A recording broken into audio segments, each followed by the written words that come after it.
زيارة خاصة من مهرجان الموروث الشعبي الخليجي لدولة الكويت. طبعا احنا في مقر ضيافة الشيخ صقر بن ناصر السيحاني. أبو ناصر الله يبيض وجهك على الضيافة هذه، أهل الخليج كلهم والجماعة كلهم ما شاء الله متواجدين.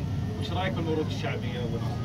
والله الموروث الشعبي كله خير ومجمع خير ومجمع تعارف، وجاب كل الطيبين الوجوه الحاضرين وحياهم الله وابرك السعادة.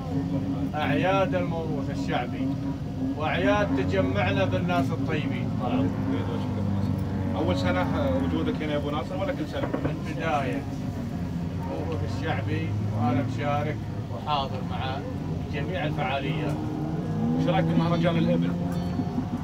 مهرجان الإبل طال عمرك هذا هو أساس الموروث، وكل المشاركين اللي جونا من جميع دول الخليج جو عند أهلهم في بلدهم، والحمد لله من بداية الموروث الشعبي إلى نهاية الموروث الشعبي سابقا وحاليا ما فيه ولا واحد اللي ما هو راضي ومرتاح.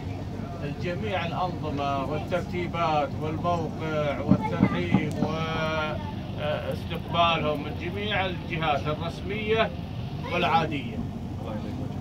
أبو ناصر فترة المهرجان اتوقع 3 شهور، يصير فيه مثلا زيادة 6 شهور بالمهرجان ولا كافية 3 شهور؟ والله فيه ترتيبات إن شاء الله في المستقبل من أحسن إلى أحسن. تتمنون يصير زيادة في مثلا؟ والله بالنسبة لزيادة المدة هذه أشياء رسمية وعند أصحاب العلاقة الخاصة وهم أدرى بما يحصل في جميع المناسبات والمواقع الموجودة في جميع دول الخليج حسب الموروث الشعبي والقديم. طبعا ترتيب السنة هذه يفرق عن السنة الماضية، والمستقبل راح يصير فيه أشياء الحمد لله تسر الحاضرين. أبو ناصر نبي من كلمة أخيرة.